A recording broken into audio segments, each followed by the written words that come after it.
Good morning বন্ধুরা, কেমন আছো তোমরা সবাই? আশা করছি তোমরা সবাই ভালো আছো, সুস্থ আছো। আমরাও সবাই ভালো আছি। আর আজ হচ্ছে মঙ্গলবার। দেখি যদি পারি আজকের ব্লগটা আজকেই ছেড়ে দেবো, কারণ বহুদিন হয়ে গেল ব্লগ তো বানাচ্ছি না, ছাড়াও হচ্ছে না। তার কারণ কি বলবো, একটার পর একটা চলেই যাচ্ছে। মানে দুঃখের দিন যেন আর শেষ হতেই চায় না। তো যাই হোক, সব কিছু মিলিয়েই তো মানুষের জীবন। সময় তো কারোর জন্য থেমে থাকে না, বলো? সময় তো তার নির্দিষ্ট টাইম এসে চলতেই থাকে। তো সেই কারণে ভাবলাম যে যাই হোক, উঠে তো দাঁড়াতেই হবে, যাই কিছু হয়ে যাক না কেন জীবনে।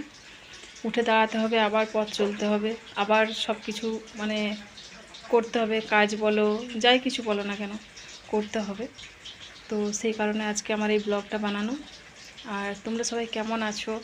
পুজো কেমন কাটালে? কালী পুজো কেমন কাটালে? আর আজকে আমি সকাল না দুপুর হয়ে গেছে, বাজারে গেছিলাম, বাজার টাজার করে নিয়ে এসে আর এই যে রান্না বসিয়েছি। চান টান করে এই এক্ষুনি চান করলাম, চান টান করে রান্না বসিয়েছি। দেখতেই পাচ্ছ চুল টুল ভিজে আমার। যাই হোক, চুলগুলো একটু বড় হয়েছে বলে ইয়ে লাগছে, না হলে তো একদম ক্যামেরার সামনে আসতে ইচ্ছে করতো না। তো দেখো আমি কি সবজি এনেছি, দেখো। আর আজকে না কি বলবো, আলো জেলে রান্না করতে হচ্ছে। মেঘ এত উঠেছে, পুরো অন্ধকার করে আসছে, একদম কিছু দেখাই যাচ্ছে না ঘরের ভেতরে আলো বন্ধ করলে। দেখো, আমাদের বাজার সামনে, কিন্তু গোলবাজার একটু দূরে আর কি।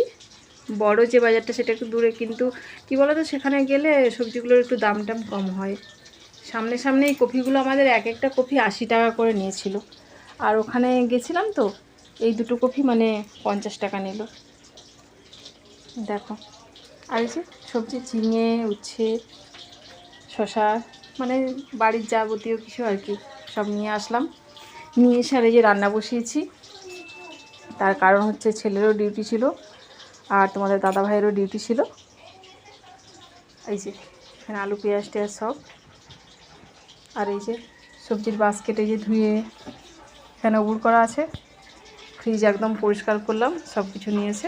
আর এই টেবিল ক্লথটা না আমি মিশোর থেকে এনেছি, জানো তো। মিশোর থেকে আমি অর্ডার করেছিলাম। তো এত সুন্দর, কি বলবো আর কি, দুদিকেই এরকম ঝোলা। এই যে এতটা যে ঝুলেছে না, ওই পেছন দিকটাও ঠিক সেম এতটা ঝুলেছে, সাইডগুলোতেও। এই দেখো, দামও বেশি না, একদম কম কম দামের মধ্যে এত সুন্দর জিনিসটা পেয়েছি, বলার কথা না। খুব সুন্দর, আমার তো খুব পছন্দ হয়েছে। আর কালারটাও দেখো কি সুন্দর না। আর দেখো, বাস্কেটটা ধুয়ে নিয়ে এসে ছেলেকে ধুয়ে নিয়ে আসতে বলেছিলাম, তো দেখো কোথায় রেখেছে। দেখো, রাতের জন্য আমি তড়কা ডাল ভিজিয়ে রেখেছিলাম, রাতে রুটি বানাবো বলে, তো ওইটাকে ঢাকা দিয়ে রেখে দিয়েছে। আর এদিকে এই যে ছোটো ছোটো করে এই যে আলু ভাজা করেছি পোস্ত ছড়িয়ে। আর এই বেগুনটা ভাজা করেছি, অল্প একটু তেল দিয়ে ভাজা করেছি। অনেক গাছের বেগুন এগুলো হয়েছিল, জানো তো। তো খাওয়া হচ্ছে না, পোড়া খাওয়া হচ্ছে না। পোড়া খাওয়ার জন্য রেখেছিলাম, কিন্তু খাওয়া হচ্ছে না। এই যে বার, তারপরে অনেক কিছু এই খ্যান দিতে যাচ্ছে, তো সেই কারণে এগুলো, তাই জন্যে অল্প তেল দিয়ে ভেজেছি। কিন্তু ওই কাঁচা লঙ্কা পেঁয়াজ দিয়ে মাখাবো বলে একদম হালকা তেল দিয়ে ভেজেছি। আর ভাত ওখানে হয়ে গেছে। এখানে এই যে দেখো মাছ, কাতলা মাছ এনেছিলাম। তো সেই মাছেরই একটু সর্ষে পোস্ত দিয়ে একটু ঝাল করব। এক বেলার জন্য নিয়েছি, ওই বেলা তো রুটি করব, তো আর ওই বেলা তড়কা করব, আর মাছ রাখবো না, সেই কারণে এক বেলার জন্য নিয়েছি। আর আমাদের দুষ্টু রানী মাছ খেয়ে নিয়েছে, ওর ওর যে মাছ ও খেয়ে নিয়েছে। ওইদিকে কথা বলতে বলতে এদিকে মাছটা একটু বেশি ভাজা হয়ে গেল। হালকা করে ভাজবো ভেবেছিলাম, যাই হোক এই পিঠটা একটু হালকা করে ভেজে নেব। এদিকে রান্না করতে করতে ওদিকে অনেক জামা কাপড় পরে আছে, জানো তো। জামা কাপড়গুলো গুছিয়ে নিতে হবে। এই দেখো কত জামা কাপড় সব পরে আছে। এগুলো সকাল সকাল সব রোদে দিয়েছিলাম, শুকনো হয়ে গেছে, তো সেগুলো ভাঁজ করে নেব। আর কি বলো তো, বলছিলাম না যে বিপদ কাটতেই চায় না, তো সেটা বলবো না। প্রায় কমপ্লিট। এ দেখো মাছটা হয়ে গেছে, আর এই যে বেগুনটা মাখাবো বলে পেঁয়াজ টেয়াজ সব কেটে নিয়েছি, সব কিছুই হয়ে গেছে। কিন্তু এই যে মাছের তেল এতটা বেরিয়েছিল আর এত সুন্দর তেলটা, তো মাছের তেল খেতে সবাই ভীষণই ভালোবাসে, মানে আমার বাড়িতে আর কি। তো ওইটা একটু কালো জিরা আর কাঁচা পেঁয়াজ দিয়ে একটু ভাজা করছি। এটা ভাজা হয়ে গেলে আমি খেতে দিয়ে দেবো। তো চলো, যতক্ষণ এটা ভাজা হচ্ছে আমি জামা কাপড়গুলো ভাঁজ করে নিই। তো ভিডিও ছাড়িনি বলাটা একটু ভুল, ছোট ছোট শর্ট ভিডিও ছেড়েছি বলতে ওগুলো আমি ছাড়িনি, ওগুলো আমার ছেলে মেয়ে ছেড়েছে আর কি। তো ওরা বলছে দেখো, বলে না মানে বাচ্চা বড় হলে মা বাবার বন্ধু হয়ে যায়, তো সেরকম ওরাও না আমার, মানে কি বলবো, মানে যত যাই হোক না কেন, যাই আমার উপর দিয়ে বিপদ আপদ যাই আসুক না কেন, ওরা যেন আমাকে মানে সেই সময়টা খুব মানে সাহায্য করে, মানে উঠে দাঁড়ানোর জন্য। তো ওরাই মানে সব কিছু বললো যে, মানে তখন আর কি বললো যে মা আর চ্যানেলটা তো দেখো বন্ধ হয়ে যাবে, একটাও যদি না তুমি কিছু ছাড়ো। তো ছোটো ছোটো ছোটো ছোটো কিছু ভিডিও ছিল, ওগুলো আগের আর পরেরও ছিল, তো সেইগুলো ওরা শর্ট ভিডিওগুলো ছেড়েছিল। আর বড় ব্লগ তো আমি বানাতেই পারছিলাম না, মনের দিক থেকে তো উঠতে পারছিলাম না, কি করব বলো। এই কালী পুজোর সময় মানে একটু নিজেকে মানে কি বলবো ঠিক করেছি, মনের দিক থেকে মানসিক দিক থেকে সব দিক থেকে একটু মানে নিজে হয়েছি যে না, মানে যারা যাওয়ার তারা তো চলে যায়, কিন্তু আরও তো পেছনে অনেক মানুষকে ফেলে দিয়ে যায় না, তো সেই মানুষগুলোকে তো দেখতে হবে। আর বিশেষ করে মা, তো যেটা বলার আর কি, গত মানে আগামী আর কি 9 সেপ্টেম্বর আমার বাবা হঠাৎ করে স্ট্রোক হয়ে মারা যায় আর কি। হঠাৎ করেই, মানে আমরা ভাবতে পারিনি যে আমার বাবা আমাদেরকে এত তাড়াতাড়ি ছেড়ে দিয়ে চলে যাবে, মানে একদম ভাবতেও পারিনি। মানে এত শক্তপোক্ত মানুষ ছিলেন যে মানে বলার কথা না। হ্যাঁ, তার আগের দিনকে সবার সাথে কথা বলেছে, সব কিছু করেছে। সেদিন খাওয়া দাওয়া করে শুয়েছিল, হঠাৎ করেই মানে খুব কষ্ট হচ্ছিল, হাইপাই করছিল, তারপরেই এরকম হঠাৎ করেই মারা যায়। তো বাবার হার্টের প্রবলেম ছিল আর কি, স্ট্রোক হয়ে গেছিলো। তো সেই কারণে হঠাৎ করে এত বড় একটা ধাক্কা না, মানে কি বলবো, মনটা মেনে নিতে পারছিল না। কিছুতেই মনটাকে মানাতে পারছিলাম না যে একটা মানুষ চলে গেছে, মানে বাবা যে চলে গেছে, মানে সেই জিনিসটাই আমাদের মধ্যে মানে হচ্ছিল না আর কি, কিছুতেই মানে আমরা করতে পারছিলাম না। তো যাই হোক, সেইটাকে মানে অনেক অনেক অনেক কিছু ভেবে ভেবে তারপর সবাই অনেক কিছু পাশে ছিল, ছেলে মেয়ে, তারপরে মাকে দেখে ভাবতাম কি যে আমরা যদি ভেঙে পড়ি তো মায়ের অবস্থাটা কী হবে, তাই না? মা তো একদম আরোই মানে একদম হয়ে যাবে। তো তার মাঝেও মায়েরও শরীর খারাপ হয়ে গেছিলো, বাবা চলে যাওয়ার পর হঠাৎ করে মাও আবার মানে হঠাৎ করে একদিন প্রেশার উঠে, মানে সে মানে কী অবস্থা, স্লাইন দিয়ে সে মাকে আবার করা। তো এই কিছু কিছু জিনিস আর কি মানে হয়ে গেছে জীবনে, ঘটে গেছে আর কি, হয়ে গেছে বলতে ঘটে গেছে। তো সেই কারণে মানে মানসিক দিক থেকে ঠিক নেই এখনও। কিছু কিছু সময় মনে হয় যেন বাবা আছে, কোথাও গেছে, হয়তো চলে আসবে এরকম। তো কি করব, জীবন বলো, মানে চলতে তো হয়, সব কিছু নিয়েই চলতে হয়, জীবন তো কারোর জন্য থেমে থাকে না, তাই সব কিছু নিয়ে আবার চলছি সেরকম।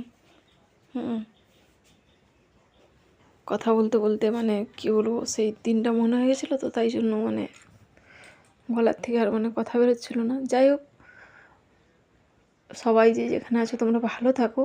তো সবাইকেই তো একদিন পৃথিবীতে এসেছি, মানে সবাইকেই যেতেই হবে, সেটা মানে কেউ তো আমরা মানে কি বলবো একদম মানে অমর ফল কেউ আসেনি যে সবাই থেকে যাব, সবাইকে একদিন যেতে হবে, সেটাকে মেনেও নিতে হবে। কিন্তু কি বলো তো, মানুষ তো আমরা, সব কিছু জিনিসটা মানে মন থেকে মানে অনেক কিছু জিনিস মেনে নিতে পারি না আর কি।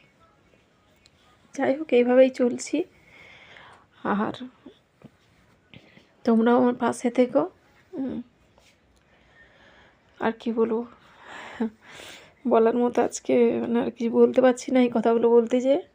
তো অনেক কিছু এর মাঝেও অনেক কিছু হয়ে গেছে, অনেক হয়তো ব্লগ বানাতে পারতাম কিছু, কিন্তু করিনি, করতে ইচ্ছে ছিল না।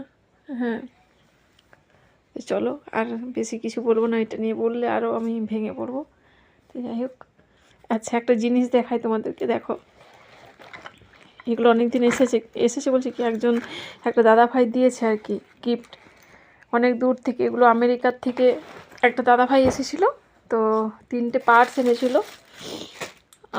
আমার জন্য একটা, আমার 2 মেয়ের জন্য 2টো।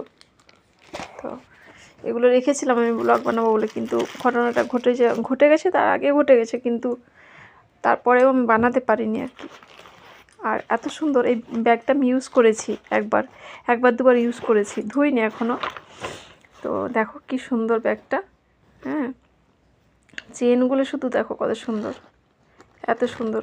আর অনেকটা জায়গা আছে ভেতরে, অনেকটা, মানে বলার কথা না, অনেকটা জায়গা, জামা কাপড়ও ধরবে। এই দেখো অনেক কিছু আছে, কিছু মানে বললাম না, একবার ইউজ করে নিয়েছি 2বার, তো এর ভেতরে অনেক কিছু জামা কাপড়, 2-একটা ছোটো ছোটো জামা কাপড়, জলের বোতল, মেকআপের জিনিস সব চলে যাবে। খুব সুন্দর, চেনগুলো সব থেকে আমার বেশি পছন্দ হয়েছে, আর কালারটাও খুব সুন্দর দেখো। আর এইটা হচ্ছে আমার বড় মেয়ের জন্য এনেছি।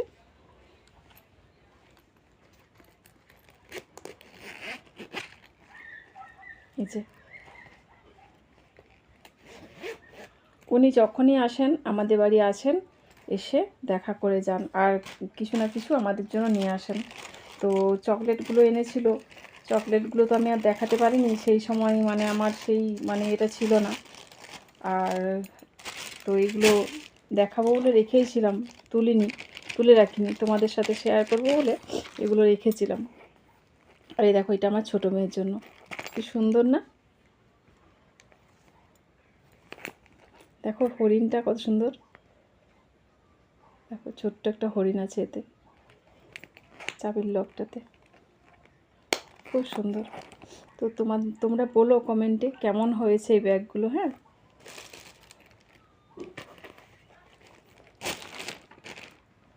তো চলো, রান্না ওদিকে হয়ে গেছে, কথা বলতে বলতে সবাইকে খেতে দিয়ে, কাঁচা লঙ্কা আর কাঁচা পেঁয়াজ দিয়ে এরকম বেগুন ছোটো ছোটো করে ভেজে মানে মাখলেও ভালো লাগে। একদম হালকা ভেজেছি তো, একটু কাঁচা তেলও দিয়ে দিলাম সেই জন্য উপর থেকে।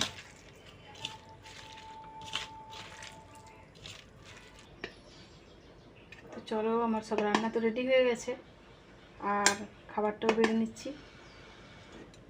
তোমরা পুজোতে কেমন মজা করলে, কী করলে একটু কমেন্টে বলো। আমি তো পুজো নিই, মানে ইচ্ছাও ছিল না, তবু একদিন বেরিয়েছিলাম। যে যেখানে আছে তোমরা সবাই ভালো থাকো, সুস্থ থাকো। মানুষের মানে আজকের দিনে দাঁড়িয়ে মানুষের সুস্থ থাকাটাই সব থেকে মানে বড় ব্যাপার আর কি, জীবনে আর কিছু না। একদম সুস্থ মানুষগুলো কার যে কখন মানে কপালে ভগবান কি লিখে রেখেছে কেউ বলতে পারবে না। আজকে ভালো আছে, মানে এক্ষুনি ভালো আছে, পরক্ষণেই দেখবে শুনলে হয়তো হঠাৎ করে কিছু একটা শুনতে পেলে। তো সেই জন্য সবাই ভালো থেকো, সুস্থ থেকো, আর সবাই আমার পাশে থেকো। আজকের মতো ব্লগটা আমি এখানেই শেষ করছি, তোমরা ভালো থেকো।